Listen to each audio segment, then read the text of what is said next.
l'interview vérité ou la fine bouche ébanie. Mirador. Ici, la parole est directe.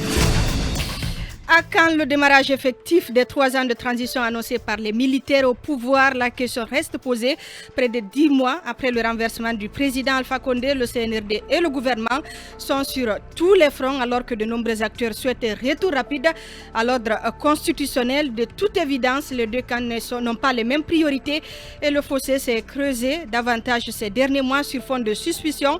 Alors Mamadi Doumbouya rassure-t-il encore? Nous posons la question à Souleymane Condé. Il est le président du parti La Diversité Républicaine. Il est en direct depuis les États-Unis. Bonjour et bienvenue. Bonjour Madame Harissatou et bonjour à vos chroniqueurs et bonjour au peuple de Guinée et aux militants sympathisants de la DRC. Bienvenue. Donc on commence avec vous, Bassekou. Monsieur Souleymane, depuis le 5 septembre 2000, depuis la prise du pouvoir par le colonel Mamadi Doumbouya, beaucoup de mois se sont écoulés. Dites-nous aujourd'hui, est-ce que c'est le même Mamadi Doumbouya? Est-ce que la transition est sur le bon chemin?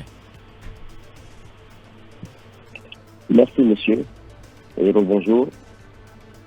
Vous conviendrez avec moi que le 7 mai, j'ai eu l'opportunité le 7 mai passé sur votre antenne pour répondre à cette question. Et j'avais dit ceci, que la transition est sur un très très très mauvais chemin. Et M. Aboubakar s'est retenu et j'ai dit les points pour lesquels la transition est un très mauvais chemin. Depuis lors jusque maintenant, est-ce que les choses se sont améliorées? Non.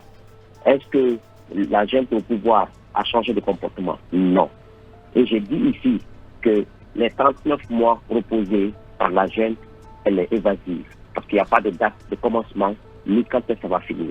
Ils ont envoyé un CNT qui est acquis à leur cause. Et vous avez vu que le CNT a proposé 36 mois en faisant le jeu politicien. Mais vous avez vu, ils n'ont ni proposé une date de départ, ni une date de... Donc ce que je peux dire, après mon interview du 7 mai, aujourd'hui, on est le 25 juin. Si je ne m'abuse pas, excusez-moi, cette transition est sur le chemin d'échouer. Mamadi ne vous rassure plus. Si Mamadi ne prend pas la décision idoine, cette transition est sur le point d'échouer. À votre avis, monsieur Condé, à votre avis, qu'est-ce qu'il faut faire à l'immédiat pour justement changer de trajectoire? Dans l'immédiat, d'abord, il faut que la chaîne au pouvoir soit sincère. Ils ne sont ni sincères ni transparents. On ne peut pas dialoguer avec des gens qui ont des projets cachés. La chaîne au pouvoir a son projet caché, ça ne marchera pas.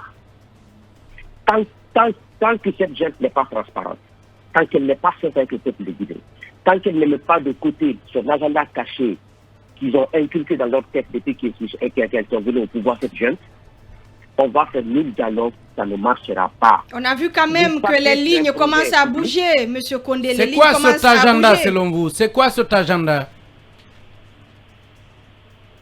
Je vais vous dire une chose. Je fais partie des jeunes qui n'ont pas couru vers la gente, mais dont la gente a approché pour qu'ils payent mon billet pour que je vienne participer. Donc vous savez ce qu'ils m'ont dit au téléphone? Viens, on va donner le pouvoir aux jeunes. J'ai dit, donner le pouvoir aux jeunes, comment? Et j'ai dit à la personne ce jour-là, ça ne marchera pas. Moi, je suis un nouveau jeune politicien, je veux compétir avec les anciens. Je veux connaître ma valeur. Mais cette histoire de donner le pouvoir aux jeunes, ça c'est une confusion qui va commencer. Donc je ne vais pas m'associer aux gens là. Vous voulez parler de qui? Alors, est-ce que vous parlez d'Eli Kamano à travers sa vidéo qui demande à écarter en tout cas tous les autres pour un artiste au pouvoir ou des jeunes? Est-ce que tout cela peut avoir un lien avec ce qui se passe sur le terrain concernant la junte, monsieur Condé? Oui, monsieur Lincoln, vous savez, je suis très déçu d'Eli Kamano. Parce que je ne le connais pas trop, on n'a jamais été proche, on n'a jamais collaboré proche, mais on a eu des contacts, moi on a parlé dans ma vie jusque maintenant 5 fois. La première fois qu'on s'est rencontrés, c'est à la maison centrale. Je sortais de prison le 23 juin 2021, lui il rentrait de prison. On s'est accroché là-bas, j'ai dit, lui, notre première rencontre en prison. Moi il sortait, lui rentrait en prison déjà, au niveau. Ce qui me déçoit, Eli est en train de faire le travail de la jeune. Le travail que moi ils ont proposé, que j'ai refusé. Parce que je ne peux pas combattre Alpha Condé, qui veut s'éterniser au pouvoir, est venu supporter une jeune qui était le bras armé d'Alpha Condé, s'éterniser au pouvoir. Ce sont des accusations. Et contre les gens avec lesquels... Non, moi, j'ai des preuves. Je peux vous envoyer la lettre que j'ai envoyée à Doumbouya, 3 jours avant l'installation du TNT. Je peux vous envoyer sur votre WhatsApp et je peux le lire aussi. Mais Eli Kamano, il m'a appelé quand il y a eu la transition. Il m'a dit, Suleiman, tu n'es pas jeune. Il faut que tu viennes, on va former un mouvement pour être dans cette transition. Je lui ai dit, Eli, fais ton mouvement, ne mets pas mon nom dedans. Je ne veux pas être dans un mouvement. Et cette transition, je veux observer d'abord. Après ça, je l'ai vu avec... Il ne savait pas comment approcher Doumbouya pour pouvoir lui proposer ses services. Il s'est transformé en artiste encore. Il a amené les artistes pour dire qu'ils vont soutenir les personnes qui ont besoin de l'aide. Et après, j'ai vu son clip contre la CEDEAO. Tout ça, c'est manipulé. S'il a eu sa part, il n'a qu'à le dire. Si on a proposé quelque chose, mais qu'il arrête d'attaquer le FNDC, les gens du FNDC aujourd'hui, ancien ou actuel, mérite un poste de responsabilité, surtout le CNT, dans ce pays parce qu'ils ont la légitimité, ils ont la légalité. Par contre, lui, Eli, il est en train de faire un travail qui salue aujourd'hui la jeunesse guinéenne. On va essayer d'évoluer, de parler d'autres choses, de la CRIEF notamment. On ne va pas parler que d'Eli dans cette... Mais moi, je voudrais surtout parler également de ces mouvements de soutien. C'est vrai qu'aujourd'hui, il y a des acteurs de la société civile, de la classe politique notamment, qui sont dressés contre le CNRD en ce qui concerne le chronogramme de la transition et puis la gestion même de cette transition. Mais de l'autre côté, vous avez également des mouvements de soutien qui ont été créés. Vous avez le FNDT, vous avez le Front pour une transition apaisée. Comment vous voyez aujourd'hui la naissance de ces mouvements et puis de leur activité sur le terrain? Vous voulez parler de mouvements de soutien à la gente au pouvoir? Aux actions, oui. Tout ça, c'est de la démagogie. C'est des pratiques du passé pour pouvoir faire la diversion dans ce pays. Cette gente, je pense que je vous ai dit que tant qu'il n'y a pas la sincérité, tant qu'il n'y a pas de temps qu'ils ne mettent pas leur projet dans leur tête, le projet caché dans leur tête de côté, ça ne marchera pas. Tout ça, c'est eux qui mettent en place, ils donnent des budgets aux gens, ils savent qu'ils n'ont pas d'argent, ils savent que la crise internationale est là, que la crise interne est là, ils continuent à donner de l'argent. On connaît la Guinée, nous sommes tous Guinéens. C'est parce qu'ils ne veulent pas quitter le pouvoir. Les gens veulent rester 4 ans minimum, maximum 5 ans. Et que dire de l'action de la CRIEF? On va essayer d'aller rapidement, M. Condé. Que dire de l'action de la CRIEF? L'action de la CRIEF, la dernière fois, j'ai beaucoup apprécié et j'ai dit ceci à la CRIEF. Si cette cour veut entrer dans l'histoire, il faut qu'elle se rende de la politique, il faut qu'elle refuse les injonctions de la jeune au pouvoir, il faut qu'elle refuse d'être aux ordres. Si elle était une CRIEF qui devait juger les gens de façon impartiale, cette CRIEF devait commencer d'abord à convoquer l'ex-président Alpha Condé pour l'entendre, dans la logique des choses. Après avoir entendu le président Alpha Condé, pour ce qui a été fait bon comme mauvais, et les ministres d'Alpha, les DAF, les directeurs, impôts, douanes, Anaïm, tous ces grands directeurs devaient passer là-bas d'abord. Après, parce que c'est un passé récent, c'est très facile, on peut avoir des preuves contre eux. Après avoir écouté les anciens du régime Alpha, on peut passer au régime de Conté.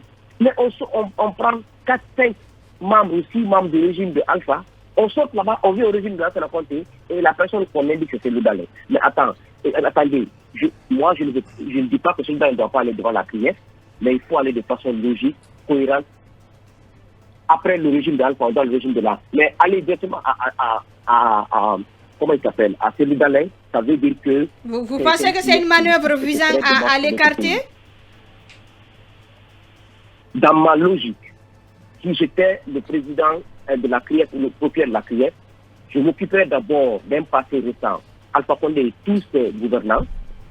Après, j'irai au régime de l'Alpha Condé. Mais sauter ces gens-là, aller à celui d'Alain, ma compréhension, c'est juste éliminer les leaders politiques parce qu'ils ont un projet en tête caché pour pouvoir mettre quelqu'un au pouvoir dont eux ils préfèrent. Ça ne marchera pas. Nous, pour terminer. Donc, c'est dommage pour eux qu'ils perdent cette crédibilité. Donc, pour moi, Et c'est cette action contre Cellou. Que Cellou est quelque chose, les casseroles qui traînent ou pas, mais Cellou ne doit pas être indexé pour le moment, parce qu'il y a un passé récent qu'on n'a même pas jugé d'abord. C'est pas à vous de le dire, c'est la justice qui doit décider de tout ça. Allez-y, nous, pour terminer. Monsieur Condé, le Premier ministre tend la main aux acteurs politiques et sociaux. Est-ce que ça vous fait espérer? Est-ce que vous pensez comme nous que grâce à cette action, on peut décrisper la situation guinéenne? Pour finir, hein? Très sincèrement, je respecte le Premier ministre Mohamed Beavougui, mais Mohamed Beavougui a un problème. Vous oubliez que dès que la junte est venue au pouvoir, ceux qui ont fait nommer le Premier ministre, les ministres, les directeurs, les secrétaires généraux, les chefs de cabinet, c'est une équipe composée qui était dans la Villa Saint-Clara, dans Sakuruma, du CNP, le ministre Mori de l'administration du territoire, un ami proche de Doumbouya qui s'appelle Papa Fofana, et Amara Kamara, et tant d'autres là-bas. C'est eux qui ont fait nommer les gens-là. Vous avez vu comment le Premier ministre a fait un appel responsable et son ministre de l'administration du territoire a sorti pour dire concertation. Ils ne sont pas en harmonie. Ils n'ont même pas le même plan d'action. Le même plan d'action, je vous le dis. Vous pensez qu'il va échouer, Beavougui? Je vous dis une chose. La base, croyez-moi ou pas, la base de la réussite de cette transition, parce que la guerre même est petite dans cette affaire, il faut que la jeune de pouvoir soit sincère et honnête. Il faut que la jeune de pouvoir renonce à son projet qui est dans leur tête et dans leur cœur là-bas. Sinon, Mohamed Beavougui se fera ridiculiser, ça ne marchera pas, on ira de tension en tension et la menace d'un retour en arrière est très présente. Merci beaucoup à vous, Souleymane Condé. Merci beaucoup. Je rappelle que vous êtes le président du parti La Diversité républicaine. Vous avez donc pris la parole depuis les États-Unis. Nous changeons de registre pour parler de l'éducation.